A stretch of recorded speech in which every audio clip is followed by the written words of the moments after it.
시청자 여러분 안녕하십니까? 5월 7일 출발 성공 투자 시작하겠습니다. 오늘 월요일 같은 수요일입니다.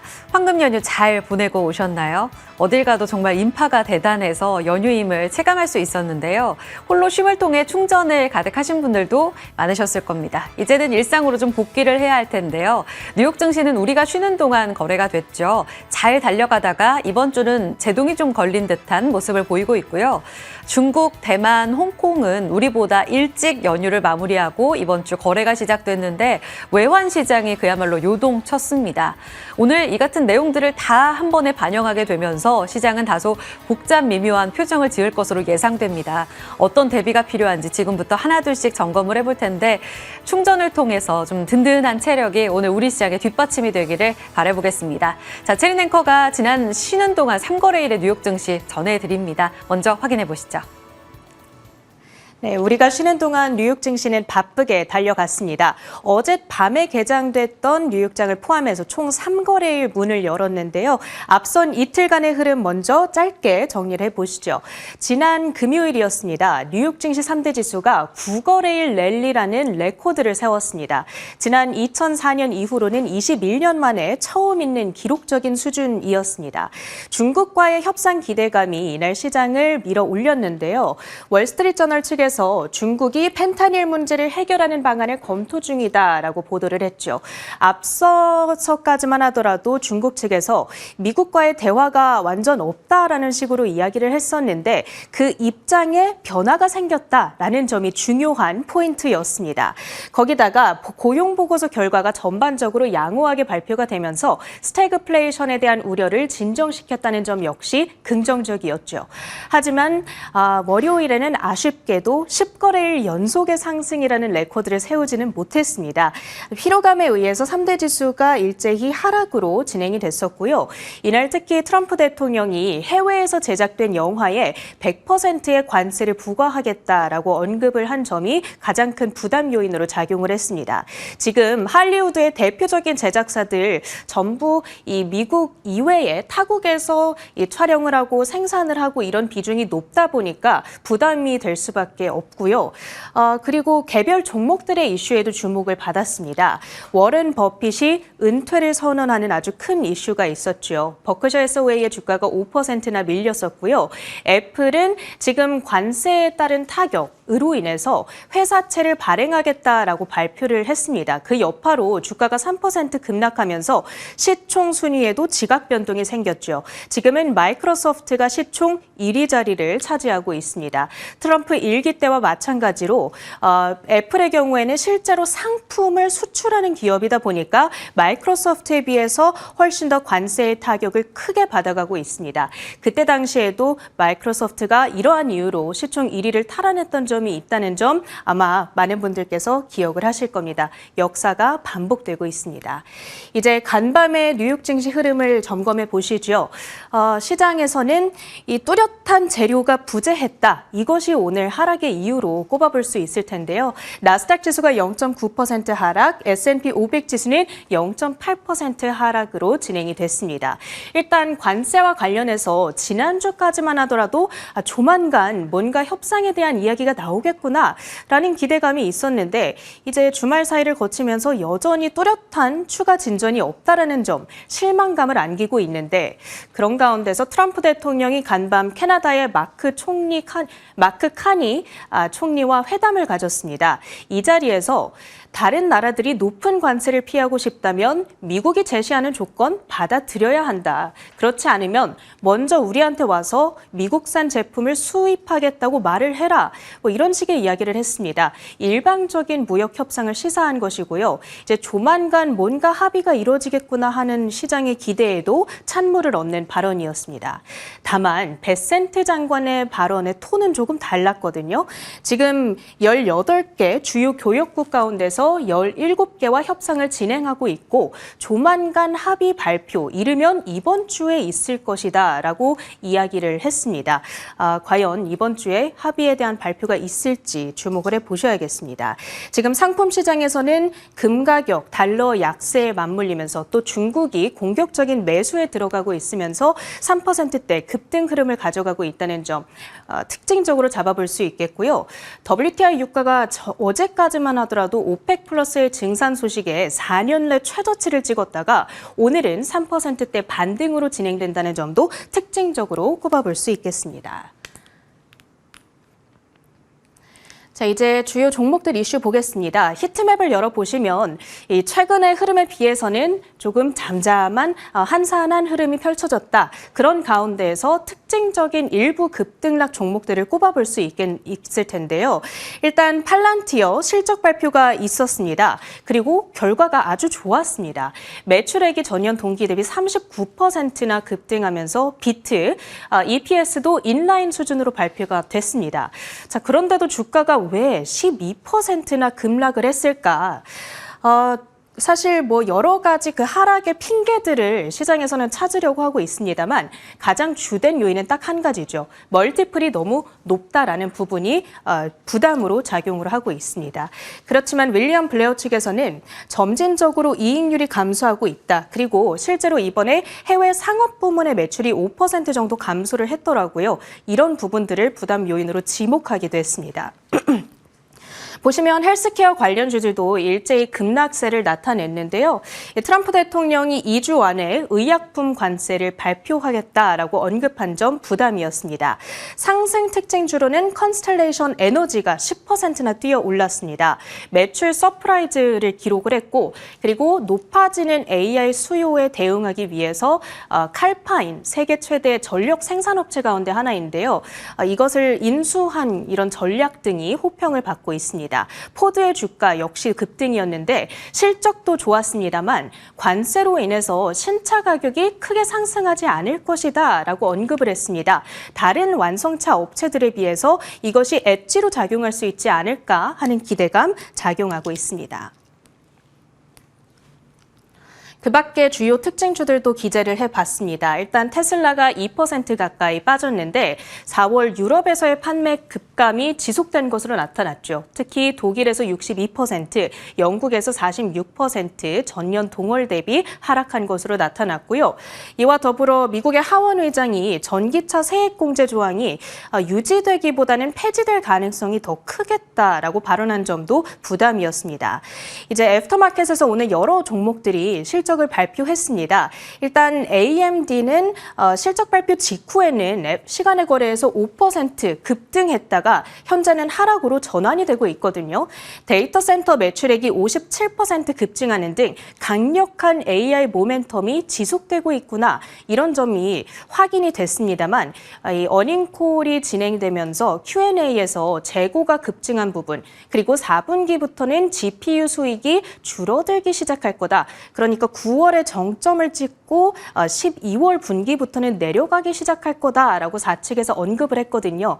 이런 부분들이 시간의 거래에서 주가를 밀어내리고 있습니다. 오늘 미국 증시 가장 주요한 상승 특징주로는 힘센 허스를 꼽아볼 수 있겠습니다.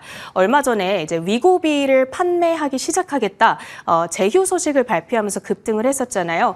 그런데 이제 어젯밤에 발표했던 실적 결과 좋았습니다. 매출과 EPS 기대를 웃돌면서 18% 급등을 했습니다.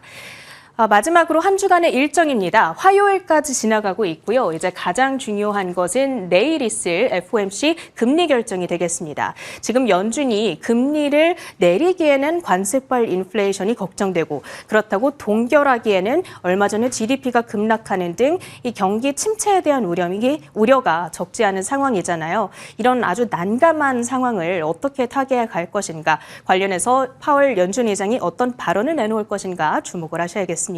지금부터는 국내 증시 개장 전략 세우러 가보시죠. 네, 많은 뉴스들을 오늘 한 번에 받아가려면 정말 초반에 거래가 좀 집중되면서 복잡한 시가를 만들어낼 것 같습니다. 일단 지난 금요일장을 간략하게 정리하고 가보도록 하죠. 금요일은 5월 2일이었고요. 5월 첫 거래일이었습니다. 첫 단주를 어떻게 끌까가 매우 중요했었는데 연휴를 앞둔 가운데서도 출발치곤 나쁘지 않았어 라는 평가를 해볼 수 있을 것 같습니다. 코스피와 코스닥은 등락 거듭 이후에 코스피 강보 고압, 코스닥은 0.64%로 올라갔고요.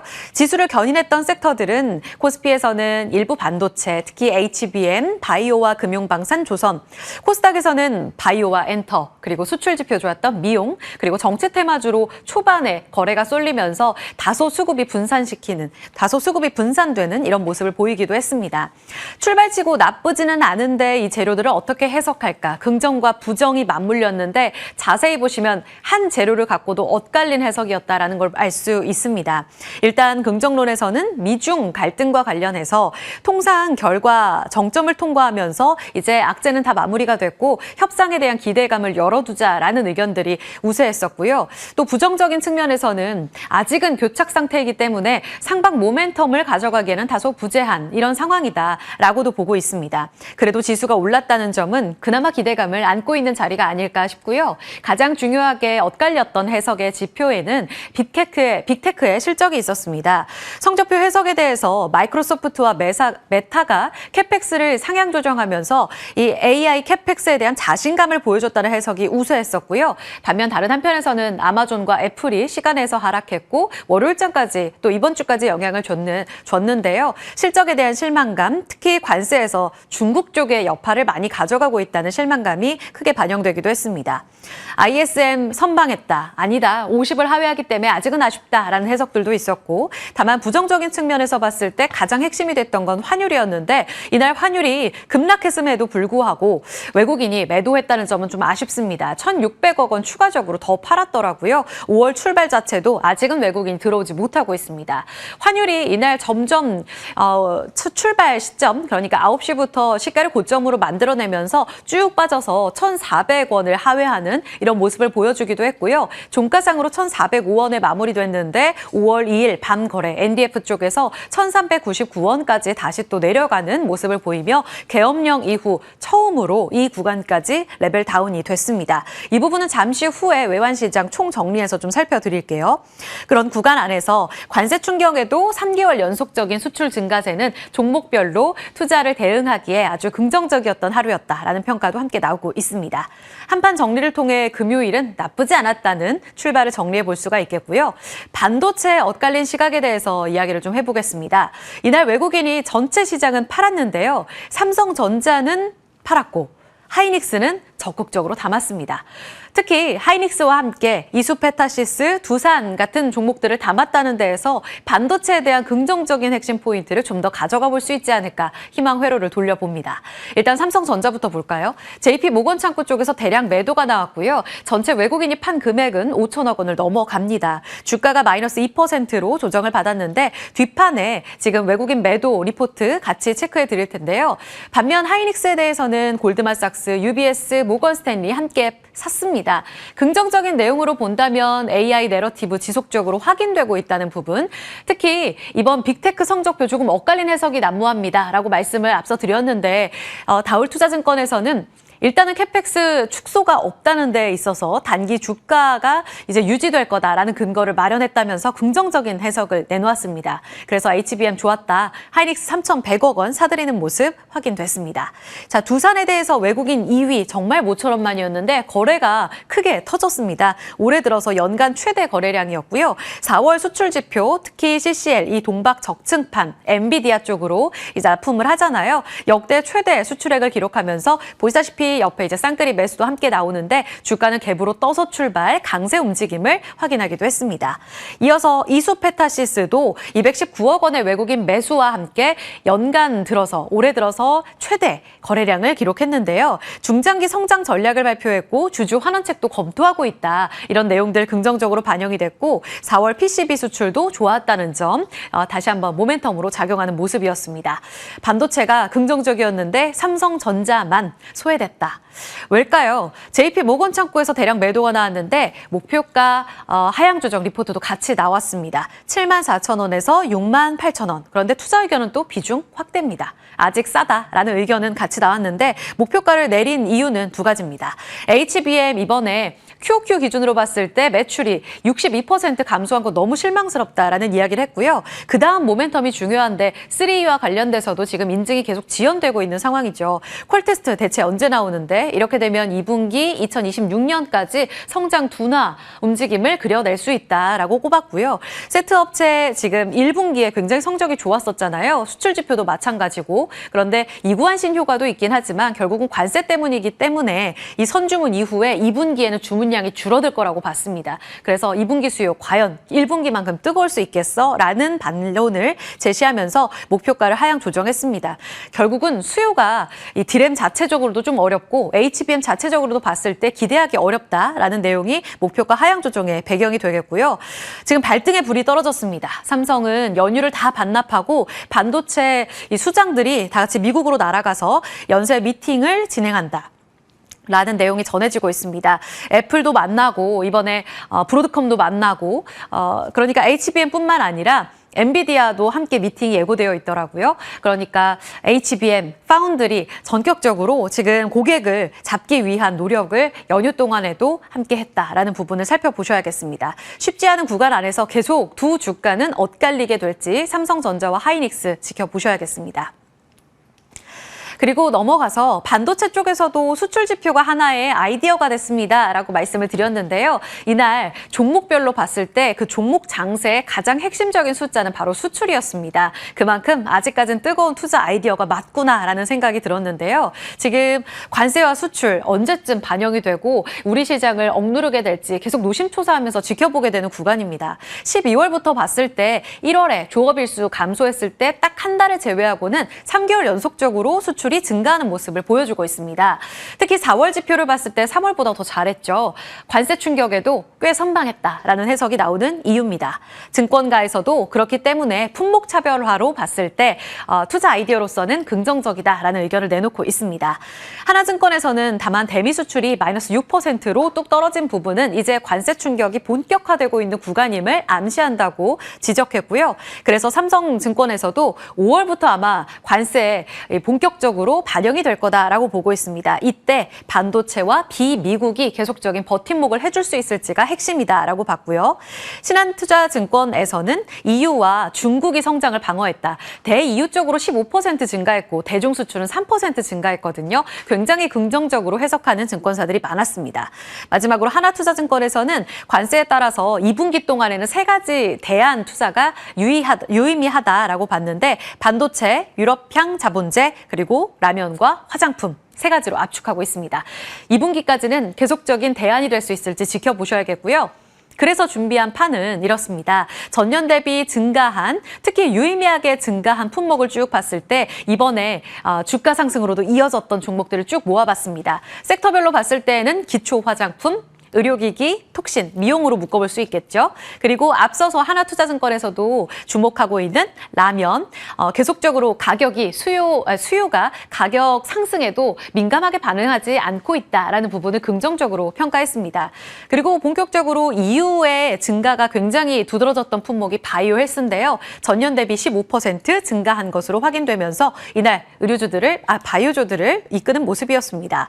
게다가 유럽향 자본재 쪽으로 봤을 때 미국 쪽으로도 워낙 수출이 좋았었지만 자본재 단에서는 방산과 선박도 선방하는 모습을 보였고 고용량 변압기 쪽으로는 미국 수출 여전히 좋은 흐름 나타냈는데요. 변압기 대거 상승하는 모습을 보여줬습니다. 자, 2분기에 계속 투자 아이디어가 된다면 6월까지는 유효할 텐데 투자 지표들 중간 수출 지표, 한 달 지표 체크해 가시면서 종목들 확인해 보시기 바랍니다.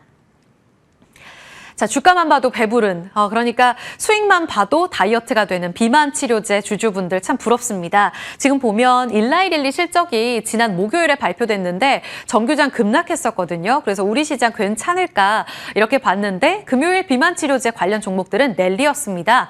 다 같이 급등하는 모습을 보여줬어요. 4월, 5월 이렇게 보시면 노란색으로 표시된 게 딱 5월 2일 가장 업데이트가 된 주가 흐름이고요. 인벤티지 랩은 상한가를 갔습니다. 후발주자 우월주자로 지켜봤던 한미약품이 잠깐 쉬어가기는 했는데 4월 한 달 동안 그리고 지난 한 주 동안의 흐름을 본다면 한미약품도 강하게 치고 올라오는 모습을 보이면서 후발주자로서의 역할을 톡톡히 해주고 있죠. 지난 금요일에 미나앵커가 비만 치료제 쪽 깊이 좀 체크를 해드렸었는데요. 일단 간략하게 봤을 때 이날 가장 핵심은 릴리가 빠졌는데 비만 치료제 계속 좋을 수 있을까? 이 부분이었었거든요.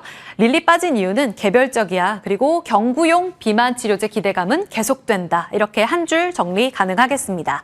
1분기 보면 지금 마운자로 당뇨 쪽, 젯바운드 비만 쪽 모두 다 매출이 시장 기대치에 부합을 했고 지금 노보노디스크 경쟁사의 위고비를 추월할 만큼 젯바운드의 MS가 60%까지 달성이 되고 있습니다. 비만 치료제 쪽으로는 좋다라는 부분을 볼 수 있겠고 그런데 릴리가 왜 빠졌을까 봤을 때에는 이제 7월 1일부터 미국의 케어마크 목록이라는 게 있는데 여기서 위고비는 유지되는데 젯바운드는 빠진다고 합니다. 그러면 당장 매출이 좀 불확실하겠는데 물론 릴리는 가이던스는 유지했거든요. 그런데 이 불확실성에 대한 우려 그리고 연간 가이던스를 하향 조정한 것 이 부분이 악재로 작용했다. 그래도 증권가에서 보는 것처럼 앞으로 경구용 치료제의 임상 결과가 아직 남아있기 때문에 좋을 수 있다. 그래서 릴리는 간밤에 빠졌지만 금요일장에 다시 회복을 했다라는 점까지 전해드립니다. 경구용 치료제 임상 결과가 지난 4월 17일에 발표됐었잖아요. 이건 당뇨 환자 중심으로 지표가 나온 거고요. 기억하실 거지만 이 혈중 농도도 좋았고 그리고 비만 체중 감량도 좋았습니다. 그런데 이제 앞으로 3분기에 발표될 건 비만 환자들을 대상으로 한 결과입니다. 이 부분까지 3분기에 한 번 더 체크가 필요하겠습니다. 자, 그리고 업데이트된 뉴스까지 전해드려요. 릴리의 대표적인 대항마, 이 경쟁사죠. 원래 비만 치료제의 선두주자였습니다. 머스크가 상당히 사랑하는 이 치료제이기도 하죠. 위고비입니다. 이제 위고비도 먹을 수 있다. 일라이 릴리가 얼마 전 4월 17일에 오포글리프론과 관련해서 경구용 비만 치료제 당뇨 환자들 중심으로 해서 임상 결과 좋았다는 부분을 방금 말씀드렸는데요. 사실 노보노디스크는 먼저 임상 3상까지 다 완료가 됐습니다. 그래서 품목허가 곧 신청하게 될 텐데 이 신청에 대해서 FDA가 승인했습니다. 그러니까 이제 연내 품목허가 얼마 남지 않았고 내년 상용화도 곧 있겠구나라는 기대감으로 읽어볼 수 있습니다. 임상 3상은 좋았었고요. 승인 시에는 노보노디스크가 1일 1회 복용하는 최초의 경구용 비만 치료제를 만들게 되는 겁니다. 지금 비만 치료제 시장은 릴리와 노보노디스크를 통해서 주사제에서 경구용으로 완전히 제재가 바뀌어가는 이런 구조적 전환을 보여주고 있습니다. 지금 경구용 비만 치료제 개발 현황은 이러하고요. 쭉 눈으로 훑어보시면 좋겠습니다. 이 두 기업 중에 한 곳이 본격적으로 먹는 비만 치료제 누가 먼저 삼키게 될까? 이 경쟁에 있어서 선두주자를 확인하는 한 해가 내년이 될 것으로 보이고 있고요. 연구 단계에 쭉쭉 들어가면서 올해 품목 허가를 통해 내년에 상용화하게 된다라는 부분까지 전해드립니다. 지금 국내에서 가장 기대라는 건 D&D 파마텍이 경구용 치료제 안에서는 가장 임상이 빠릅니다. 그리고 플랫폼 기술을 접목한 인벤티즈랩이 그 다음으로 긍정적인데 사실 임상에 들어간 건 아니고 비글 실험 데이터이기 때문에 인체 실험 독성 검사까지 아직 남아 있어요. 그런데 주가만 놓고 보면 거의 대장이죠. 이 부분까지 추가적으로 올라가게 될지를 봐야 될 것 같습니다. 한국 관련 기업들 쭉 나오곤 있는데 국내 일상인족도 있고 아직은 임상 유의미하게 늘어나진 않고 있어서 좀 더 지켜볼 필요는 있겠습니다. 그래서 마지막 한 판은 주가 관전 포인트인데요. 2026년 상용화 모멘텀을 앞뒀기 때문에 앞으로 기다릴 두 가지, 그러니까 3분기 일라이 릴리의 비만 환자들 대상으로 한 임상 3상, 그리고 4분기에 노보노디스크, 방금 전에 이 FDA 쪽에서 승인을 했다고 했잖아요. 이 NDA 결과가 나오게 되거든요. 이 두 가지 지켜보면서 랠리가 지속될지 확인해 보셔야겠고요. 두 번째는 그럼 대장이 계속 쏠릴까? 인벤티즈랩, 그리고 협업하는 큐라티스, 또 하나의 한 표는 한미약품과 이 패치 붙여서 살 빼는 라파스, 이 두 후발주자의 순환매로 이어지게 될지 지켜보시기 바랍니다. 한미약품은 이달에 있을 미국 당뇨학회에서 임상 발표 앞두고 있습니다. 자, 원전입니다. 정말 아쉽습니다. 우리 쉬는 동안에 또 하나의 업데이트된 뉴스까지 좀 반영해서 말씀드릴 텐데 일단 금요일장만 놓고 봤을 때 뉴스에 팔라 했잖아 라는 의견이 나올 정도로 정말 아쉬운 시세를 나타냈습니다. 지금 4월까지의 시세는 쭉 앞쪽에 표기된 것처럼 좋았었고요. 5월 2일의 흐름은 아쉽게도 반락하는 움직임이 나오면서 셀온으로 해석했습니다. 두산 에너빌리티가 4% 빠졌고 그 와중에도 BHI와 대우건설은 괜찮았습니다. 이유는 배우들은 하나둘씩 볼 텐데 이게 단순히 세론의 그림자일까라고 좀 의구심을 품어볼 만큼 아쉬운 흐름이었습니다. 한전산업은 7%까지 빠졌거든요. 주가에 일부 반영됐을 거야 라는 세론의 의견. 두 번째는 이날 경제사령탑인 최상무 경제부총리의 사퇴가 있었거든요. 그래서 7일, 그러니까 오늘이죠. 이제 당장 본계약을 앞두고 외교무대 공백 때문에 과연 계약이 가능할까에 대한 불확실성도 반영됐다는 해석도 있었습니다. 세 번째로는 당장 다음 달에 정권이 교체되면 또다시 탈원전 정책 진행되는 것 아닐까 하는 불안감. 그래서 세론을 더 가속화시켰다는 거죠. 마지막으로는 저가수주 논란도 피하기 어려웠다라는 해석들입니다. 지금 보면 26조 원의 이 수주 계약을 따냈다라는 해석이 나오긴 했지만 수익성 개선 측면에서 봤을 때 이제 추후에 실적에 반영이 될 텐데 웨스팅하우스에 로열티 줘야 되지 또 적기 준공 가능할까? 더불어서 체코 사업 현지화 그러니까 대우건설이 이끌면서 체코의 건설사들과 현지화를 한 60%까지 이뤄야 되는데 이 부분에 있어서 비용 부담이 상당할 텐데 라는 계산기를 두드린 투자자들이 팔았다라는 해석입니다. 자, 그래서 더 사요? 아니면 팔아야 돼요? 라는 고민이 든 시점이었는데요. 지금 당장 오늘은 번복된 이 뉴스의 소화력을 어떻게 볼지가 가장 중요하겠습니다. 또 한 번 모멘텀이 지연됐거든요. 본계약이 오늘이었습니다. 아마 지난 금요일에 팔지 않으신 분들은 아직은 이제 본계약까지 그리고 그다음 모멘텀까지 남아있잖아 라고 보셨던 분들일 텐데요. 이 모멘텀 지연과 실망을 소화하면서 주가 안에서의 전략을 같이 고민해 봐야겠습니다. 어제 나온 뉴스는 체코 법원이 두코바니 원전 건설 이번에 우리가 계약을 따낸 거죠. 이 부분과 관련돼서 이 경쟁사인 프랑스 전력공사의 가처분 신청 이것을 인용하는 결정을 내렸다는 겁니다. 그래서 지금은 당장 본계약을 할 수가 없는 상황. 최소 6주에서 8주 정도 연기가 될 것 같고요. 지금 이미 한수원 사장과 이 안덕근 산업부 장관이 체코행으로 비행기를 타는 와중에 나온 뉴스여서 참 유감스러운 상황입니다. 그래서 지금 본계약을 체결하지 못하고 다시 한국에 돌아오게 될 텐데 좀 더 연기된 이후까지의 움직임을 확인할 필요가 있겠고요. 수주 소식 때문에 증권가에서는 26조 원의 수주 따낸 것 긍정적이야라는 해석들도 있었기 때문에 추가적으로 모멘텀을 더 볼 수 있어라는 의견도 함께 나오고 있습니다. 이 내용을 아래 정리해드린 거고요. 두산 에너빌리티 4만 원까지 TP 상향 조정이 있었고 증권가에서는 체코 원전의 주역은 결국 두산 에너빌리티, 기술력, 그리고 대우건설의 건설력이 맞물리게 될 거다. 그래서 대우건설은 계속해서 4월에 올라가지 못했던 부분을 오히려 이날 세론이 아니라 상승하는 모습을 금요일에 보여주기도 했습니다. 그런 측면에서 두 기업 계속 주목해도 될지 고민해 보도록 하고요. 넥스트 모멘텀은 하나 더 정리해 드리겠습니다. 지금 증권가 KB 쪽에서 보고 있는 건 미국의 국가에너지지배위원회에서 이야기를 하는 건데 폐원전 재가동 그리고 SMR 설치를 위해서 기관들과 관련돼서 기관들의 조치에 대한 트럼프 대통령의 보고를 할 예정이라고 합니다. 이 관련된 내용과 함께 정책이 업데이트될 텐데 이것과 함께 두산 에너빌리티가 다시 모멘텀을 받을 수 있어라는 증권가의 리포트도 있었거든요. 이 두 가지 모멘텀 감안해 본다면 지금은 정말 전자 더 사는 구간이 맞을까요? 실망스러운 구간 안에서의 전략 같이 고민해 보죠. 자, 그리고 엔터 보겠습니다. 우리도 5월에 챙길 후보군인가요?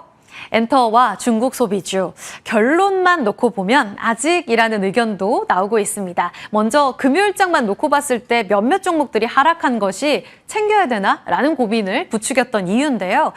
전해드렸던 내용입니다. 지난 금요일에 오전에 중국 CCTV 쪽에서 올 하반기에 K-팝 아이돌 초청해서 한중 공연을 기획하고 있다라는 문건을 이제 공연 기획사에 넘겼다고 하는데 이 내용이 보도화된 거거든요.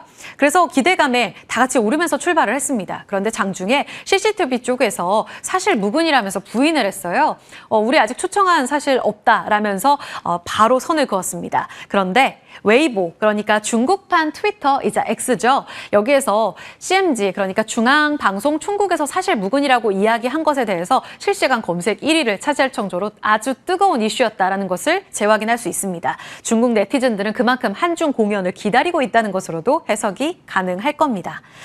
부인 때문에 SM은 오르긴 했지만 하이브, 디어유 잘 오른쪽에서 반락했거든요. 이날 주가는 고점까지 고공행진한 이후에 다소 주춤되는 양상을 보였습니다. 여기서 그럼 더 뻗어 나갈 수 있겠어?에 대한 고민이 들 수밖에 없는 상황이죠. 하이브는 27만 원의 신고가 경신 이후에 26만 4,500원까지 내려앉는 모습이었습니다. 아직은 공연도 남아있고 추가적으로 한중 회담이라든지 기대감은 여전히 남아있는 구간입니다. 게다가 이 부분을 감안해 봤을 때 아직은 좀 더 들고 가야겠는데 라는 고민도 드실 것 같아요. 같이 고민해 볼 텐데 바로 지금 우리 쉬는 동안에 노동절 연휴 동안에 중국 쪽에서의 소비가 매우 좋았다라는 지표들입니다. 아까 말씀드린 대로 대만 포함해서 중화권 증시는 어제 이미 국경절 연휴를 마무리하고 거래가 됐습니다. 중국 상해, 중국 심천, 항생 다 좋았습니다. 내용인즉슨 노동절 연휴 동안의 소비가 살아났다라는 게 한 줄로 가능할 텐데요. 이 황금 연휴 기간 동안 대내외적으로 지금 14억 명 정도가 이동했다고 합니다. 예상치를 상회했는데 이 지표가 왜 중요하냐면요. 중국 소비를 동향을 가늠하는 지표로서 매년 해석돼 왔기 때문입니다. 그런데 전년 대비 늘었고 예상치보다도 좋았다. 그래서 전문가들은 이번 2분기의 소비 성장 활력 지표가 될 거다라고 보고 있습니다. 우리 쪽으로도 일본, 한국, 동남아 다 여행객이 한 60%까지 증가했다고 합니다. 이 부분을 감안해 봤을 때 인바운드로도 기대해 볼 수 있는 포인트가 되겠고요. 그리고 아웃바운드 쪽으로도 외국인들이 정말 많이 중국을 찾았다고 하거든요. 이런 수요들까지도 같이 기대해 볼 수 있습니다. 전체 소비액은 6.3% 올라갔는데 대표적으로 이 헌것 가져오면 새 것을 사면 이 헌것에 대한 보조금을 지원해주는 이구환신 효과가 톡톡히 작용을 했습니다. 가전제품 작년보다 대폭 증가했고요. 온라인 가전제품은 무려 20% 증가했습니다. 스마트폰도 여기에 한몫을 했고 외식 사업도 증가하면서 정말 소비가 전체적으로 늘었음을 체감할 수 있습니다. 그래서 지켜볼 섹터, 화장품, 미용, 의류 같이 볼 수 있겠고요. 그리고 앞서 보셨던 엔터, 아직이지 않을까요? 여행, 카지노까지 눈여겨볼 수 있겠고 더불어서 이번 소비 지표에 톡톡히 가전제품이 증가했기 때문에 우리 쪽으로도 디램뿐만 아니라 PCB 쪽 그리고 소켓 같이 체크해 볼 수 있겠습니다. 자, 우리가 쉬는 동안 있었던 내용들을 쭉 정리해 볼 텐데 좀 간략하게 빠르게 가보겠습니다. FX 외환시장 요동쳤습니다. 5월 2일 아까 말씀드린 대로 시작이 1,437원이었거든요. 그런데 장 마감이 1,405원 그리고 장 마감하고 나서 NDF가 1,390원까지 떨어졌고요. 그리고 우리 쉬었던 5월 6일 저녁 6시에 1,360원대까지 떨어지면서 6개월 내 최저치로 내려앉는 모습을 보였습니다.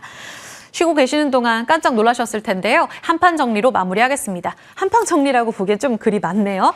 제가 중요한 부분만 콕콕 집어 말씀드릴게요. 일단 언제 무슨 일이 있었냐. 대만 달러의 급락이 가장 중요했습니다. 어린이날이었고요. 이틀 동안의 대만 달러화 가치가 한 10% 가깝게 급등을 했더라고요. 여기에 뒤따라가면서 위안화도 홍콩 달러도 우리 원 달러도 움직인 겁니다.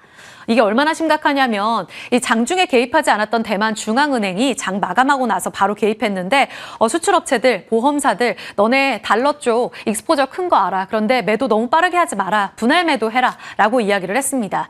심지어 대통령은 대국민 연설을 5시에 진행했는데 긴급 진화였습니다. 지금 시장에서 우려하는 미국과의 환율 논의 있었던 거 아니야. 라고 바로 선을 그으면서 진정시켰습니다. 왜 일어났나? 시장의 추측이 좀 난무한데요. 지금 3가지로 압축할 수 있겠고 가장 중요한 건 2번째입니다. 그러니까 조금 전에 라이칭더 대통령이 긴급 진화한 내용인데 미국이랑 대만이랑 통상 협의를 암암리에 했을 거라고 보고 있고요. 여기에서 대만 통화 가치의 절상을 압력하는 발언이 미국에서 있었을 거다. 뭔가가 떠오르죠. 바로 한참 전에 이 플라자 합의, 그러니까 잃어버린 30년 일본을 경제 계속 막혔던 그 흐름으로 이끌었던 게 바로 플라자 합의인데 이것이 다시 한번 재현되는 것 아니야? 라고 보고 있습니다. 미국이 이때 엔화 절하를 계속 압박하면서 절상으로 이끌었던 게 플라자 합의잖아요. 그래서 대만이 최근 미국 쪽으로 수출이 너무 좋은데 이것을 미국이 가만히 지켜보지 않을 거라는 이야기들은 있었거든요. 그래서 새로운 말어라고 합의를 통해서 너네 통화 절상해, 이거 암암리에 묵인해 라는 압박이 있었을 거라고 시장은 우려했습니다. 그래서 이렇게 되면 아시아 통화 전체적으로 절상되는 것 아닌가라는 우려감들이 반영된 거죠. 마지막으로 향후 지켜볼 포인트는 그래서 원달러 환율 오늘 1,400원대 갑자기 레벨 다운이 되든지 움직임 지켜보셔야겠고요. 진입되더라도 중요한 건 속도라고 합니다. 결국은 어제 다행히도 위안화도 절상 속도가 조금은 주춤했고요. 대만도 대만 달러 기준으로 봤을 때 조금 하락하는 모습을 반등하는 모습을 나타냈습니다. 일단은 진정된 여부 속에서 오늘 크게 요동치진 않을 거라고 증권가에선 보고 있던데요. 이 부분 체크해 보셔야겠고요. 함께 한미 7월 패키지 여기에서 환율이 이제 의제가 되겠죠. 이와 관련된 내용들 실무급 협의가 15일, 16일에 있습니다. 이 내용 확인해 보시죠. 자, 그리고 관세도 업데이트 필요합니다. 관세 일지 데일리 업데이트 필요한데 이 부분은 앞서 체린 앵커가 전해드렸어요. 지금 영화에도 100% 관세 부과할 거야. 미국 영화 산업 너무 죽어가고 있거든.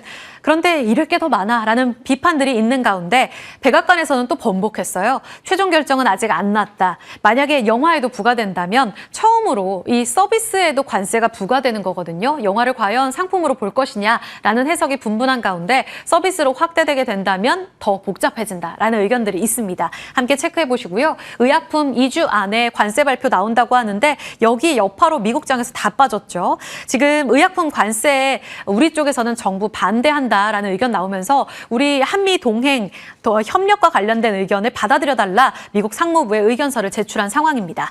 미국에서는 자체적으로 그러니까 미국 안에 의약품 공장을 건립해라고 압박하고 있습니다. 공급망도 우리 쪽으로 재편해라는 내용이 핵심이거든요.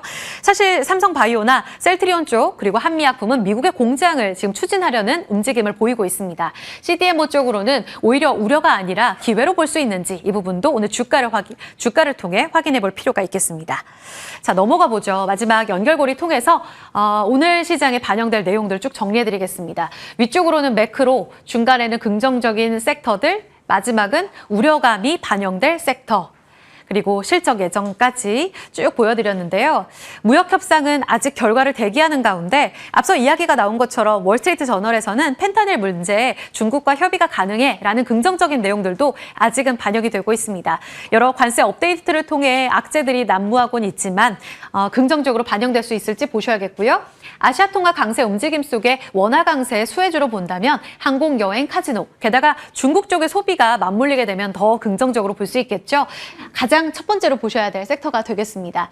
그리고 중국 소비주 쪽 반도체, 스마트폰, 화장품, 미용 전해드렸고요. 그리고 관세에 관련된 잡음이 계속되는 한 여전히 무풍지대인 조선 방산은 지켜보셔야겠습니다. 인도, 파키스탄 쪽의 지정학적 리스크도 관찰이 돼서 방산 쪽에 힘을 실을지 보셔야겠고요. 조선은 우리 쉬는 동안에 현대 미포의 수주도 있었습니다. 정책, 정치 테마, 인터배터리의 개막과 함께 2차전지 ESS까지 투자 아이디어 반영해 보도록 하죠. 자, 여기까지 시장 정리 도와드렸고요. 오늘 섹터로 넘어가 본다면 증권주의 랠리 계속될 수 있을까? 미나 앵커 전해주시죠. 네, 금융주들 살펴보도록 하겠습니다. 제가 예전부터 이제 금융주들이 조용히 그렇지만 꾸준히 오르고 있다라는 점을 말씀을 드렸는데 최근에 52주 신고가를 기록하고 있는 종목들이 대폭으로 증가를 했거든요. 그래서 이 시점에서 팔아야 할지 말아야 할지 또는 사야 할지 가늠해 보는 시간 되면 좋겠습니다. 우선 가장 중요한 질문입니다. 금융주들 제가 지금까지 다뤄드릴 때는 긍정적인 부분들만 짚어드렸고요. 앞으로의 전망이 좋다라는 모멘텀 측면만 짚어드렸습니다. 하지만 지금 이 시점 52주 신고가를 경신하고 있는 시점에서 정말 금융주들 쪽으로는 아무런 타격이 없을까 이 부분도 고려를 해보셔야 되는 시점이 도래했는데요. 그 안에서 이제 긍정적인 부분과 조금은 우려해야 하는 부분들 하나씩 살펴보도록 하겠습니다. 자, KRX 증권 지수의 상승세는 계속되는 모양새 나타내고 있습니다. 코스피 지수가 올해까지 한 6%대의 상승률을 기록했는데 그에 비해서 이 증권 지수는 21%를 넘기면서 상승세를 계속 이어나갔는데요. 게다가 미래에셋증권, NH투자증권, 한국금융지주, 삼성증권 같은 대형 증권사들의 실적도 좋게 나오면서 52주 신고가를 경신해냈고 그 아랫단에 있는 뭐 대신증권, 신영증권, DB증권 이렇게 이렇게 증권주들까지 모두 다 탄력을 받으면서 신고가를 경신해내는 모습 기록하고 있습니다. 그 원인은 즉슨 호실적에 있었는데요. 곶감에서 인심난다라는 말이 있다시피 호실적을 기록하면서 주주 환원율까지 높아지고 있는 추세 포착이 되고 있습니다. 자세한 포인트들 그리고 핵심적인 포인트들 이렇게 정리를 해봤는데요. 우선 4대 금융사들에 대해서는 말씀을 많이 드렸는데 1분기 실적 굉장히 좋았습니다. 역대급 분기 실적을 기록하면서 이 부분에 대한 기대감도 최근 들어서 많이 높아지고 있는 추세고요. 순이익만 봤을 때는 분기 기준 사상 최대치를 기록하면서 5조 원에 육박한다라는 소식도 접해볼 수 있습니다. 그리고 지금 4대 금융사들은 상반기에만 2조 규모의 자사주 매입을 추진할 것으로 보이는데 이만큼 주주 환원 정책을 강화할 것이라는 기대감도 함께 높아지고 있고요. 이 KB증권이라든지 신한지주 같은 경우 밸류업에 대한 모멘텀 이후에 주가가 폭등했다는 점도 증권업계 전문가들이 주목하고 있는 포인트입니다. 그리고 하나와 우리에서는 배당 확대로 인해서 주주 환원 정책을 강화하겠다라는 점을 밝힌 부분도 체크 포인트로 짚히고 있습니다. 그리고 이 4대 금융지주사들뿐만 아니라 키움증권이라든지 NH투자증권 같은 앞서서 말씀드린 증권사들 역시나 컨센서스를 대폭 상회하는 호실적을 기록하면서 역시나 최근 시장에서 주목도가 높아지고 있다는 점 체크해 보셔야겠습니다. 자, 아래는 4대 금융지주의 주주 환원율 추이인데요. 2021년부터 2025년은 전망치입니다. 추세를 살펴보시면 20%대에 머물러 있었던 주주 환원율 추이가 이제 2025년 올해에는 40%를 넘길 것으로 대체적으로 책정이 되고 있는데요. 그만큼 실적이 많이 좋아지게 되면서 주주들이 누릴 수 있는 혜택도 많아진다라는 점을 시사하고 있는 겁니다. 돈을 쓸 수 있는 금액이 많이 늘어났다는 거죠. 자, 이렇게 실적이 좋게 쌓이고 있고 실적이 많다 보니 돈이 많다 보니 주주들이 누릴 수 있는 혜택도 많아질 것이다라는 긍정적인 전망 나오고 있는데 거기서 한 걸음 더 나아가서 긍정적인 시나리오 조금 더 살펴보겠습니다. 올해도 전체적으로 좋을 것이다라는 것이 시장의 컨센서스이기는 한데요. 우선 거래대금 추이를 살펴보시면 대체거래소의 효과가 톡톡했다라는 점을 살펴볼 수가 있습니다. 우선 실적 개선과 정책 기대감, 대체거래소의 효과 이렇게 3박자가 다 같이 맞물리게 되면서 올해도 긍정적인 실적을 전망하고 있는 건데 대체거래소가 출범한 이후에 실질적으로 작년 말과 올해 상반기를 비교해 봤을 때 거래대금이 정말 많이 증가했다라는 점을 주목하고 있습니다. 우선 이 증권업계 전문가들의 말을 살펴보면 개인 투자자들의 거래대금, 거래량이 많아지면서 이게 지금 증권사들의 실적에도 반영이 되고 있다는 점이 핵심이었는데요. 그 부분 체크해 보시면 좋을 것 같습니다.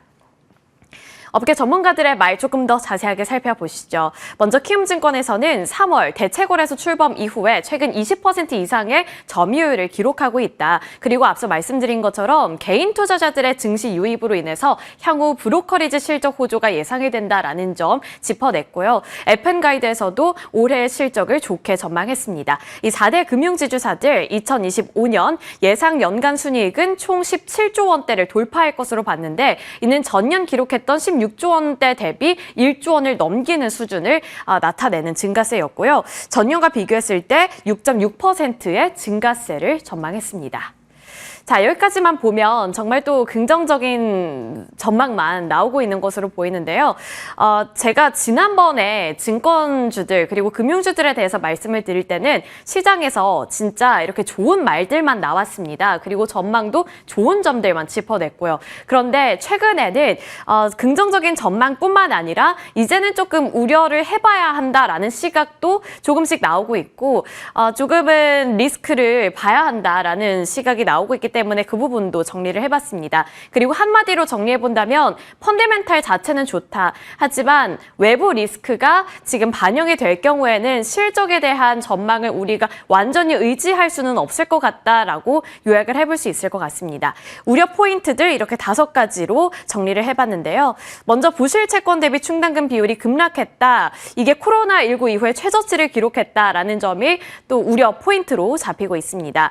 이 말을 조금 더 쉽게 풀이를 정리를 해보자면 지금 경기가 좋지 않다 보니까 부실 채권이 늘어나는 속도가 이거를 처리하는 속도보다 더 높다. 그러니까 지금 부실 채권이 더 빨리 많이 쌓이고 있는 거고요. 해결을 하기 위해서는 조금 더 속도를 내야 된다라는 부분이었습니다.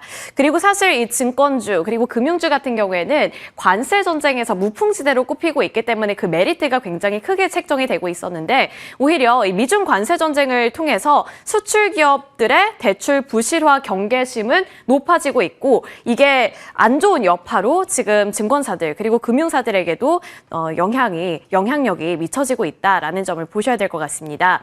중소기업의 대체 연체율이 한 달 만에 0.15%포인트 상승했는데 약 7년 만에 최고치를 기록했다고 하고요. 또 환율 변동성으로 인해서 이 CET1 관리에도 경고등이 켜졌다는 점도 우려 포인트로 잡히고 있습니다. 최근에 환율 변동성이 정말 심했잖아요.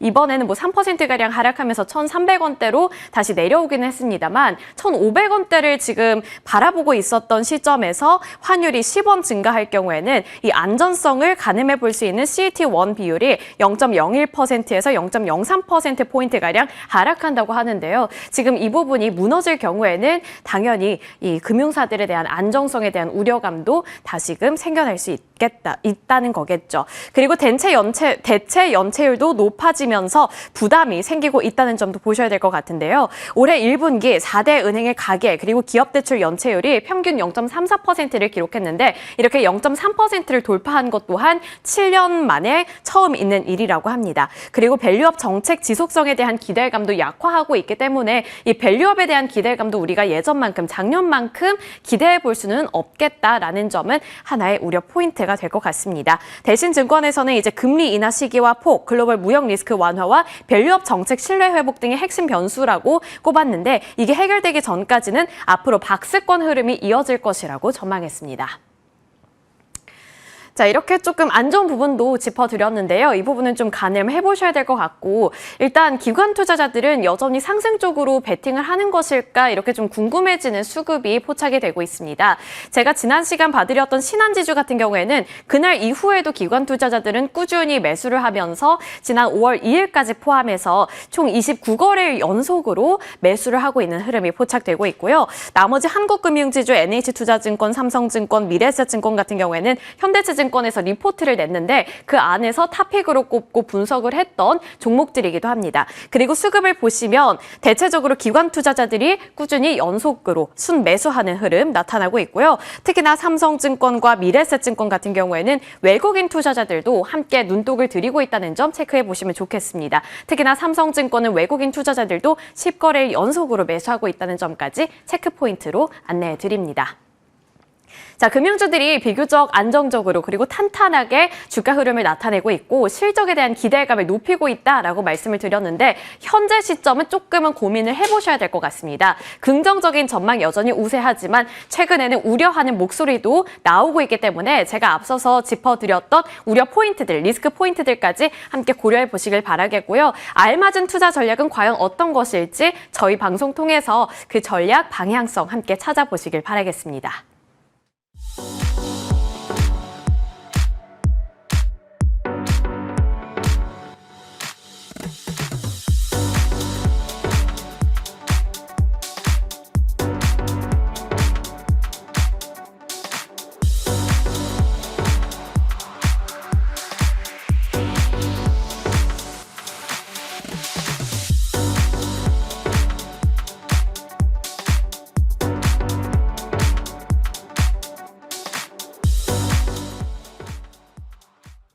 볼 내용이 정말 많습니다. 브리핑 마무리했고요. 시장 진단을 통해서 오늘장 대비해 보시죠. 전화 연결되어 있습니다. 미래에셋증권 디지털 리서치 박광남 팀장입니다. 안녕하세요, 팀장님. 네, 안녕하십니까. 네, 연휴 잘 보내셨어요? 네, 잘 보냈습니다. 잠도 못 주무셨을 것 같아요. 뉴스가 너무 많았는데 가장 궁금했던 내용이 이 외환 시장이었거든요. 대만 달러 급등하면서 여계 시장에서의 우리 원달러 환율 포함해서 아시아 통화가 다 같이 좀 요동쳤습니다. 오늘 환율 변동성은 불가피할까요? 일단은 현재 아시아 주요 통화가 글로벌 달러 약세에 따른 사실 다른 통화들과 크게 궤적이 다르지는 않다라고 봐야 될 것 같기는 합니다. 물론 속도가 좀 빠르긴 하지만 원화도 이와 비슷한 상황이라고 봐야 될 것 같고요. 연말 대비해서 원화 가치가 약 5% 가까이 상승을 했는데 이는 대부분 1분기 말에 급격한 원화의 강세 흐름이라고 이제 보시면 될 것 같고, 대만 달러가 말씀하신 것처럼 가장 큰 반응이 나타났습니다. 1분기 말 이후에 대만 달러는 달러 대비해서 약 10% 가까이 상승하는 흐름이 나타났거든요. 이 대만 달러의 강세 결과는 현재 원화 가치와도 좀 밀접한 관련이 있다고 보여지는데, 이 급등 배경으로 추정되는 이유를 찾아보면 첫 번째는 뭐 당연히 달러의 약세 기조고요. 두 번째는 미국과의 무역 협상 관련된 이야기, 세 번째는 대만의 보험사들이 미국 자산에 대한 해지 수요를 통한 수급 효과다라고 이야기를 하고 있는 상황입니다. 우리나라도 유사할 수 있는 환경으로요.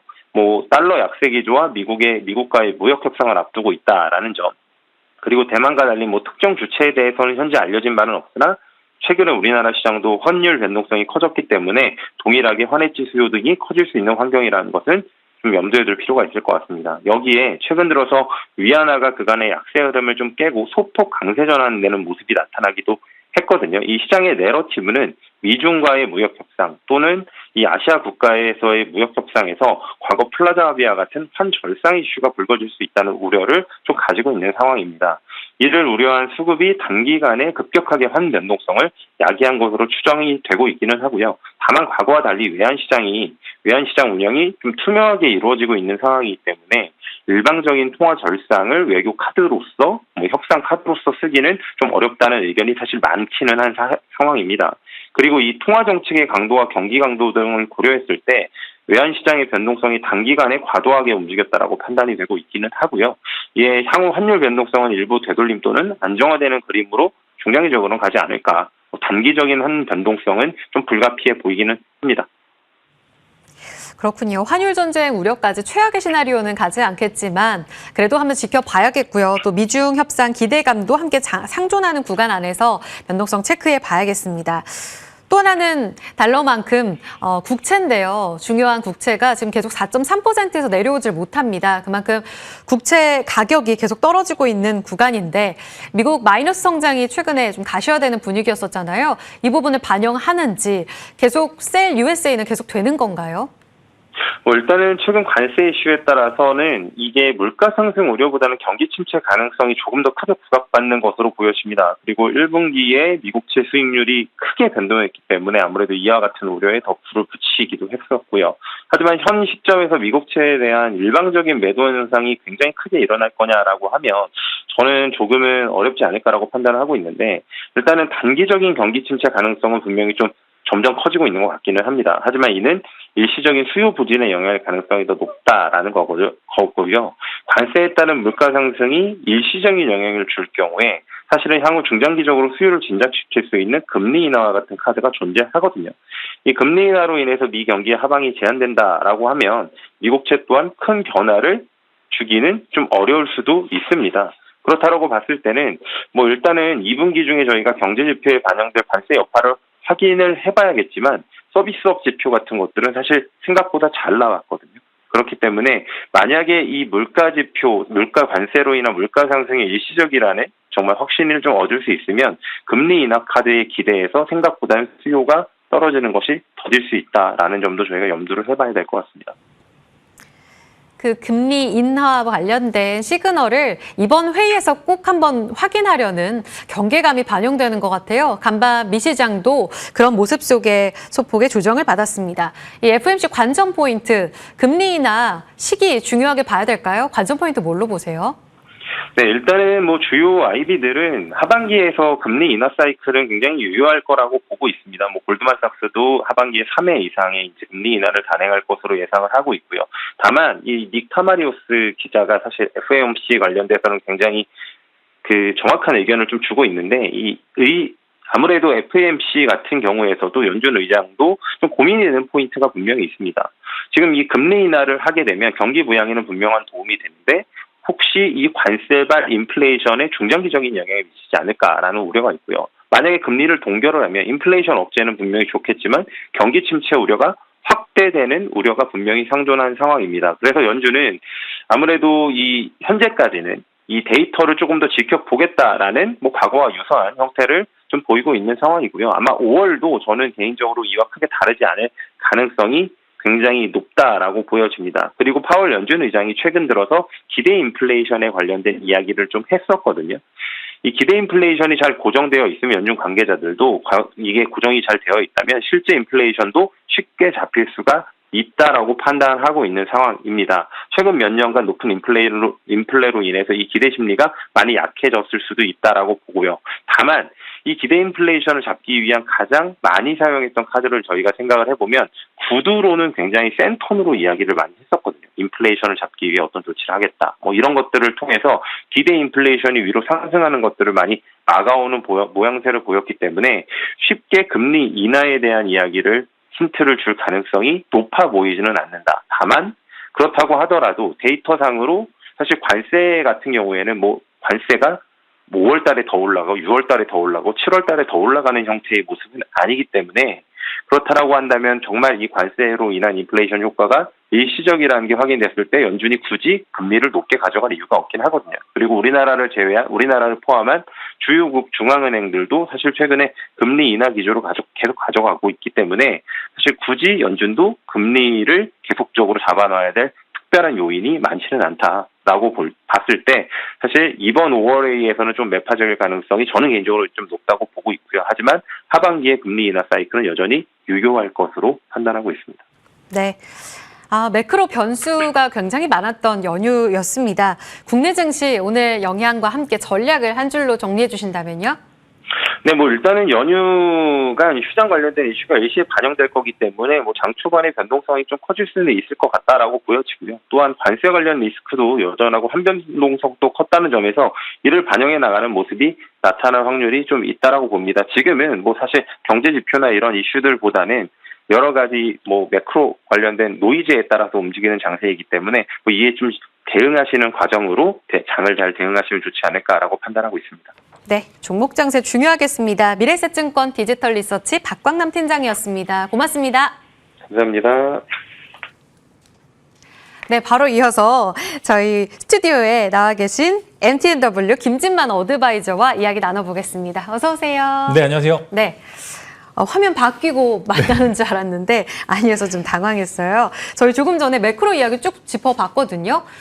원달러 환율 변동성 불가피할 것 같다라는 이야기도 좀 봤는데 여기에 요동치게 되면 이제 다시 한동안 못 봤던 1,400원에서 1,300원대 레벨로 이제 내려올 수도 있다라는 이야기가 있잖아요. 원화 강세 수혜주로 봐야 돼요. 네, 당연히 봐야 될 필요가 있는 것 같습니다. 사실 이게 급격하게 원달러가 이제 빠진다라는 거는 분명히 변동성이 좀 커질 수 있다라고 이제 생각이 되고 있는데 그래도 다행히 원화 강세만 아니라 아시아권 통화 강세가 전체적으로 조금 이제 대체적으로 나왔기 때문에 그래도 이제 한국만의 문제는 아니다라고 좀 생각을 했기 때문에 당연한 이야기지만 원달러 수혜주를 좀 보셔야 될 것 같고요. 좀 안타까운 얘기지만 이제 미국 시장 하시는 분들은 이제 달러 1,450원대, 80원대 바꾸신 분들은 거의 지금 8%, 9% 앉은 상태에서 지금 이제 자산이 삭제가 됐는데 이런 부분들도 이제 좀 다시 이제 1,400원대로 다시 갈 수 있느냐라는 그런 질문에 이제 만약에 이렇게 급격하게 빠졌으면 오히려 한 1,300원 초반대까지 빠질 가능성이 좀 있습니다. 그렇기 때문에 이게 만약에 1,300원대가 고착화된다라고 하면은 아까 이제 말씀해 주신 것처럼 원달러의 수혜주가 어떤 종목이 되는지 그다음에 이제 최근에 또 에너지 가격들이 많이 빠졌습니다. 아까 이제 관세 얘기가 계속 나오고 있었는데 이제 트럼프가 이제 상호 관세 10%를 제외하고 보편 관세 10%를 제외하고는 상호 관세는 이제 90일 정도 좀 이제 유예를 했는데 이제 이런 부분들을 에너지 가격을 낮춤으로써 조금 인플레이션에 대해서 좀 인플레이션을 좀 낮추려는 그런 의도가 좀 보이고 있고 이에 맞춰서 사우디 쪽에서도 증산을 하면서 지금 유가가 많이 빠졌습니다. 그래서 이제 지금 이제 저 3저 호황에서 지금 두 가지가 나왔죠. 지금 이제 유가가 조금씩 빠져서 50불대를 받고 있고요. 지금 이제 만약에 사실 이제 1,300원대가 저환율은 아닌데 1,400원대를 계속 보다 보니까 상대적으로 좀 1,300원대가 좀 낮아 보이는 그런 부분들도 있기 때문에 수혜를 받을 수 있는 섹터 여러분들이 좀 관심을 봐주셔야 됩니다. 일반적으로 이렇게 좀 원화 강세가 나타나게 되면 외국인들이 들어오지 않을까라는 그런 기대감이 있는데 외국인들이 지금 보시게 되면 6개월 정도에서 한 코스피를 23조 원을 순매도를 했습니다. 그래서 이게 사실 IT 쪽이나 좀 대형주를 끌어올리려고 하면은 외국인들의 수급이 동반이 돼야 되는데 그게 부재하기 때문에 지금 코스피가 그래도 이제 하단부에서는 많이 올랐으나 여기서 상단으로 올라가려면은 지금 이제 오늘 특히 외국인들의 코스피 선물 매수를 보여주는지 여부를 좀 체크를 하실 필요가 있습니다. 근데 사실 이제 외국인들이 요즘 최근에 한국 채권들을 매수한 지 한 2, 3개월 정도 꽤 됐습니다. 특히 이제 30년물 국고채 같은 경우에는 이제 이제 좀 환해지까지 되기 때문에 외국인들은 지금 이제 주식을 사기보다는 채권 쪽으로 돈을 돌리게 되면서 네. 이제 조금 이제 한 해지에 대해서 수익도 보고요. 그다음에 채권 금리 혹은 이제 금리 인하에 대해서 금리 인하하게 되면 또 채권 가격도 또 올라가기 때문에 지금 주식보다는 채권 쪽으로 손을 돌리고 있는데 여러 가지 이제 국내에서 좀 경쟁력을 보여준다라고 하면 외국인들 언제든지 현물 매수도 할 수 있기 때문에 이런 부분을 체크를 하시기 때문에 지금 오늘 보셔야 될 거는 외국인들의 코스피 현물 매수와 그다음에 채권 쪽 가격이 조금 빠지는지 여부가 좀 중요하기 때문에 이런 부분을 좀 체크를 잘 해보실 필요가 있습니다. 그래서 만약에 또 오늘도 외국인들이 매도를 하게 된다라고 하면은 네. 여전히 지금 환율이 더 빠질 가능성이 있다라는 그런 부분들이 체크가 되는 거기 때문에 오늘 체크리스트를 잘 돌려야 될 부분들이 있고요. 그다음에 아까 이제 또 설명해 주신 것처럼 수출 강세 기업들이 환해지 효과로 인해서 또 이제 또 영업이익이 줄어들게 되면 이거를 시장에서 어떻게 평가하는지 여부가 굉장히 중요합니다. 그래서 조선이라든지 삼양식품을 필두로 해서 그동안 원화가 약세, 즉 이제 달러 강세의 수혜를 받았던 수출 기업들이 오늘 또 타격을 받는지 혹은 이제 반대급부로서 수혜를 받는 기업들에 대해서 좀 외국인 자금들이 들어오는지 여부를 체크리스트를 잘 돌려서 내가 갖고 있는 종목들과 그런 네. 부분들에서 리스크를 혹은 이제 좀 베니핏 이익 부분을 받을 부분들을 여러분이 잘 체크를 해보셔야 됩니다. 네, 수출주 강달러 관련한 수혜주들이었었는데요. 이쪽으로는 조금씩 이제 챙겨가는 전략이 필요할 수도 있다. 외국인의 수급 포지션이 어떻게 바뀌는지를 먼저 보자 말씀하셨고요. 그러면 원화 강세 수혜주로는 섹터나 종목을 말씀하지 않으셨는데 눈여겨보시는 쪽이 있으세요? 네, 일단은 저는 아까 이제 항공 쪽 한번 아까 다뤄보려고 하는데 일단은 이제 항공 쪽은 이제 저환율, 이제 원화 강세의 수혜를 받기도 하고 저유가에 대해서 수혜를 유가 떨어져도. 네, 유가 떨어지면 그렇죠. 왜냐면 사실 이게 항공주들이 그동안 못 갔던 이유가 예. 이중고였습니다. 아무래도 이제 유가도 비싼데다가 그다음에 달러도 비싸니까 이제 외국 이제 좀 항공사 같은 경우에는 이제 좀 항공유를 결제를 할 때 달러를 바꿔서 결제를 하기 때문에 두 개 다 비싼 거를 사야 됩니다. 그렇기 때문에 이게 과연 영업이익이 계속적으로 지속될 수 있는지 여부에서 불투명했는데 항공주 같은 경우에는 지금 사실 상대적으로 두 가지가 다 빠지기 때문에 좀 영업이익이나 마진 쪽 개선이 좀 눈에 띄게 두드러질 수 있기 때문에 이런 부분들 잘 체크를 해보셔야 되고요. 다만 이제 좀 리스크한 부분들은 의외로 또 항공 쪽 보시게 되면은 좀 이제 물동량, 즉 이제 좀 운송 물동량에 대해서 굉장히 예민한 부분들도 있고 영업이익의 대다수가 이쪽에서 나오게 되는데 트럼프 관세 이후에 또 이게 줄어들게 되면은 이게 리스크가 노출이 돼 있기 때문에 근데 다 그렇지만 그럼에도 불구하고 지금 이익을 볼 수 있을 만한 구간들이 훨씬 더 넓어서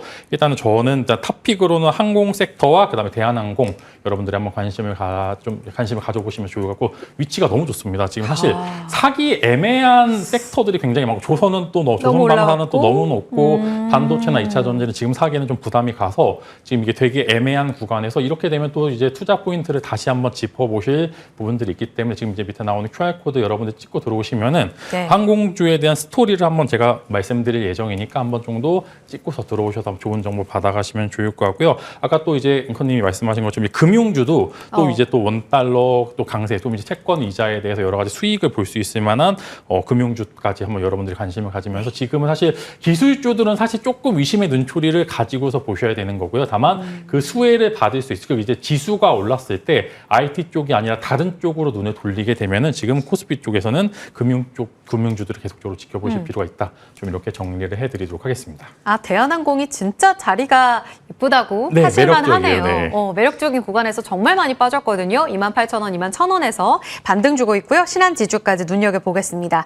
그리고 빅테크의 실적 발표, 영양권에서 저희가 지난번에도 딱 비슷한 질문을 드렸거든요. 그때 반도체 다소 보수적으로 말씀을 하셨어요. 그런데 금요일에 하이닉스는 샀는데 삼성전자는 여전히 좀 팔고 있더라고요. 아직도 반도체는 좀 더 기다려야 하는지 사실 대표적인 수출주라서 이 강달러의 수혜를 보지는 않은 sek터지만 지금 달라지는 기조에 또 타격을 받으면 어떡하나 이런 걱정도 분명히 가지고 계실 거거든요. 어떤 포지션으로 보세요? 네, 아직은 조금 이제 눈비심의 눈초리를 가지고 봐야 되고요. 그다음에 아직 반도체 관세가 나오지가 안 않았습니다. 나왔고, 그래서 이제 네. 일부 이제 뭐 카더라 통신들에 의하면 이제 4월 정도부터 반도체 수입 조사가 이루어졌고요. 그 결과가 오늘 나온다고 합니다. 그래서 이제 오늘 5월 7일 이제 반도체 관세에 대해서 예상하시는 분들도 굉장히 많기 때문에 일단은 이게 나와야지만 가이드라인이 나오고요. 그렇기 때문에 얼마 정도 리스크함이 외부적으로 노출이 되는지 여러분들이 좀 체크를 하셔야 되기 때문에 반도체에 대해서는 다행인 점은 다행히 빅테크들이 캐파를 축소하는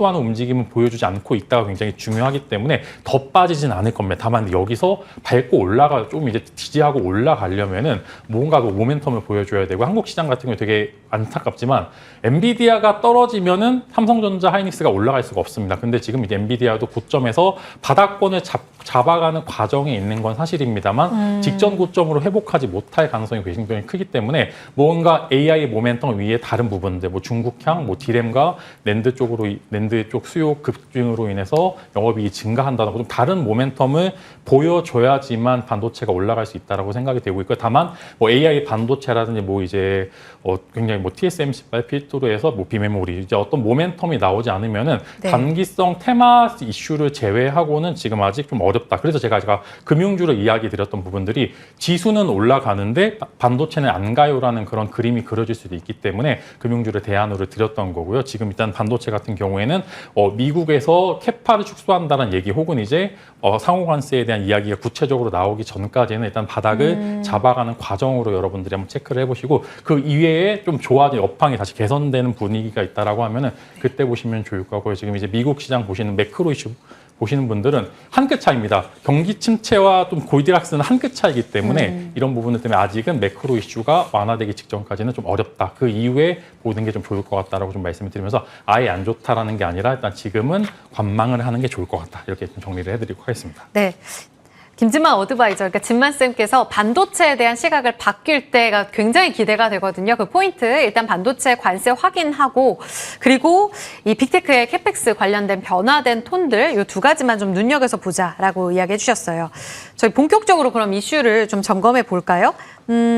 의약품 관세가 이제 곧 발표된다. 2주 안에 발표한다고 트럼프 대통령이 또 한 번, 이렇게 이야기를 했는데, 바이오 종목들이 다 빠졌어요. 미국 시장에서. 근데 우리 국내 CDMO 쪽으로는 미국 이제 현지 공장 시설 만들 거니까 기대감 가져도 좋다. 기회다라는 시각도 있고 아직은 위기 요인으로 봐야 한다라는 시각도 있습니다. 어느 쪽에 한 표를 주세요? 저는 일단 의약품 관세가 시행이 되면은 바닥이 나올 거라고 생각이 됩니다. 반도체도 비슷하지만 일단은 의약품 같은 경우에는 미국에서 꽤나 큰 부분을 차지를 하고 있고요. 이제 미국 이제 대표적으로 이제 많은 얘기를 하시는 부분들이 워낙 이제 의료비가 비싸기 때문에 좀 약으로 치료하시는 분들이 많다라고 이야기를 많이 하더라고요. 그만큼 이제 일반 시민들의 굉장히 좀 큰 부분들을 차지를 하고 있기 때문에 아무래도 이거를 시행을 해서 실제로 이제 체감을 하시게 되는 순간 지지율이 급락을 할 거다. 뭐 이런 이야기도 많이 나오고 있는 부분들이기 때문에 이제 아까 이제 영화 관련된 이야기 나왔었잖아요. 그런 부분들처럼 아마 시행하고서 또 곧바로 또 이야기가 바뀌지 않을까 싶습니다. 그래서 이제 사실 요즘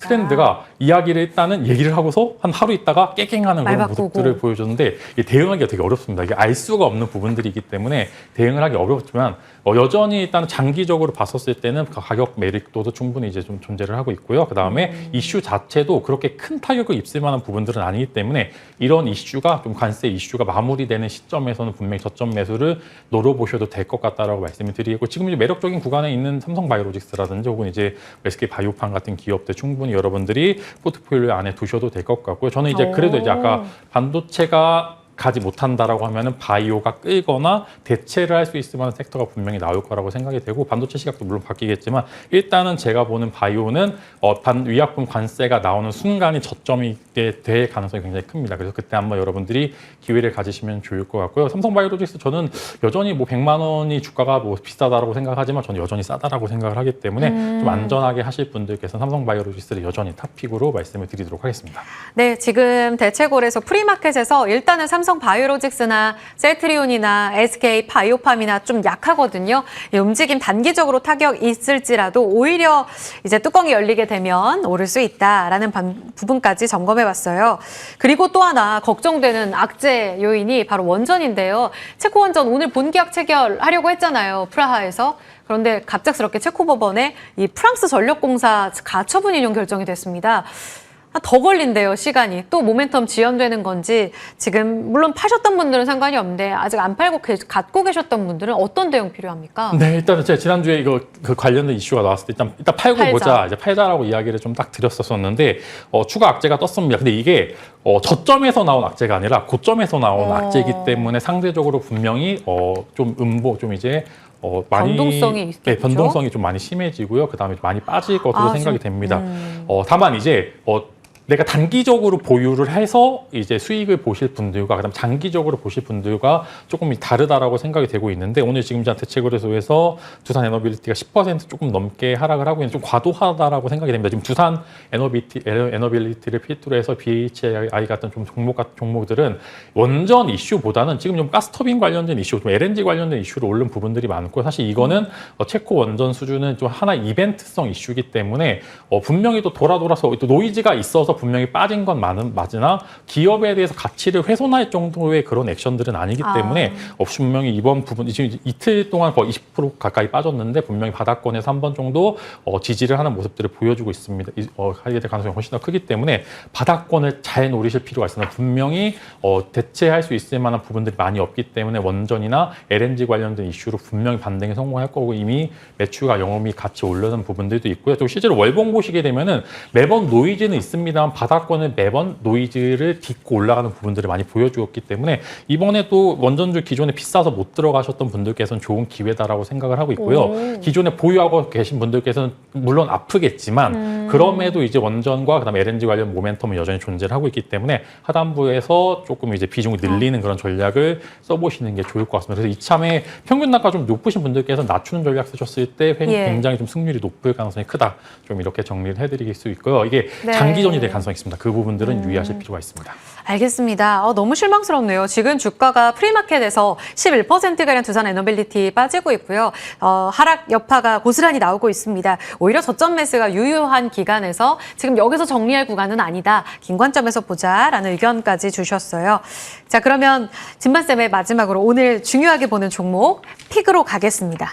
금리 인하 수혜 리츠 쪽을 보신다고요. 지금 FOMC 이제 내일부터 공개가 될 텐데 이것을 앞둔 포인트인가요? 네, 일단은 아마 이번 FOMC에는 좀 금리 인하는 좀 안 할 거지만 다음 이제 6월 FOMC에서 빅컷, 즉 이제 50bp가 하락하게 될 가능성이 굉장히 있고 한국도 마찬가지로 이것을 보고서 추가적인 액션들을 취할 가능성이 굉장히 큽니다. 그래서 아까 금융주 얘기하셨는데 금융주보다 조금 리츠 쪽을 한번 여러분들 관심을 가져보실 필요가 있는데 리츠는 이제 부동산 경기의 활성화, 그다음에 금리 인하의 수혜까지 좀 독특히 받을 수 있는데요. 지금 최근에 이제 리츠 쪽에서 기관 쪽 매수수가 좀 강하게 좀 붙는 걸 보여주고 있습니다. 그래서 세 가지 모멘텀이 아까 말씀드린 것처럼 한국성 이제 대선을 앞두고 있어서 어느 정도 조금 이제 추경에 대한 그런 여러 가지 기대감들, 그 다음에 새 정부에 대한 여러 가지 기대감들이 반영이 되면서 부동산 경기가 조금 활성화된다라고 하면 기존에 있었던 리츠 관련된 부동산 종목들이 조금 많이 오르게 될 가능성이 크고요. 그다음에 저는 이제 유망주로는 조금 이제 재미는 없습니다. 사실 이게 엄청 탄력적으로 오는 종목은 아니지만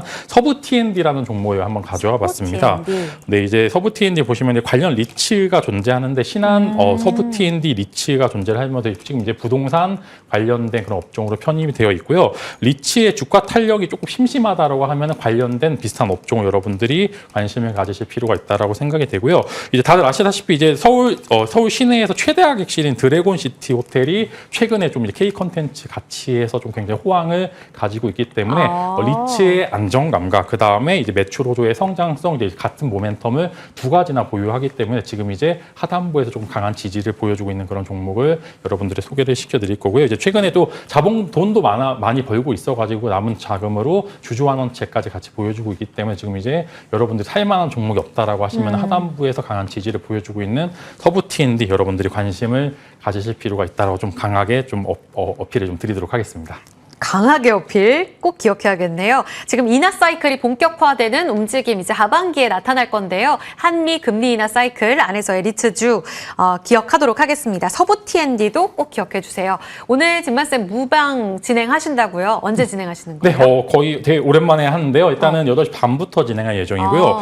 뷰가 좀 보이는 것 같습니다. 이제 어느 정도 좀 노이즈가 마무리되는 시점에서 왜 반도체 말고 다른 종목들을 보여야 되는데 그다음에 반도체 반등은 어딘지 여러분들에게 한번 제대로 알려드릴 예정이니까 제가 굉장히 연휴 동안 잘 쉬면서 공부 많이 했는데 어느 정도 이제 뷰가 많이 보이는 것 같습니다. 그래서 여러분들이 5월과 6월 사이에 이 섹터만 보면 여러분들 성공하실 수 있기 때문에 여러분들이 한번 공개 방송으로 좋은 정보 드릴 예정이고요. 밑에 본인은 QR코드 찍으면 조금 더 디테일한 정보 여러분들이 받아가실 수 있으니까 제 한번 뷰 보시면서 한번 여러분들 수익 보실 수 있을 만한 여러 가지 기회 많이 드리도록 하겠습니다. 표정에서 자신감과 설렘이 지금 느껴지거든요. 이제 열공한 진만쌤의 공략집을 만나보실 수 있으니까요. 8시 반 기대해 주시기 바랍니다. 김진만 MTNW 어드바이저와 함께했습니다. 고맙습니다. 대체거래소 프리마켓 진행되고 있는데요. 8시부터 거래가 되는데 지금 이렇다 할 아주 시세가 강하게 나오는 종목들은 많지는 않습니다. 일단 시총 1, 2위가 오늘도 엇갈려 있는데 금요일과는 또 달라요. 지금 삼성전자는 0.5%의 반등을, 하이닉스는 0.5%의 약세 출발을 나타내고 있고요. 지금 삼성바이오로직스, 셀트리온, 의약품 관세 타격일까요? 오늘 2%대 약세로 출발하는 모습이 확인되고 있습니다. 오히려 현대중공업 그리고 한화에어로스페이스의 강세 움직임으로 조선, 방산 역시 무풍지대 안에서 강세를 나타내고 있습니다. 거래량 상위를 보면 랭크가 되어 있는 쪽이 원전인데요. 좀 크게 빠지면서 거래를 동반합니다. 두산 에너빌리티가 10%의 급락을 나타내고 BHI가 6%대 하락, 그리고 한전산업, 그리고 G2파워까지도 10에서 11%까지 낙폭을 기록합니다. 금요일 반등했던 대우건설도 오늘은 6% 약세로 전환되어 있는 모습 확인되고 있습니다.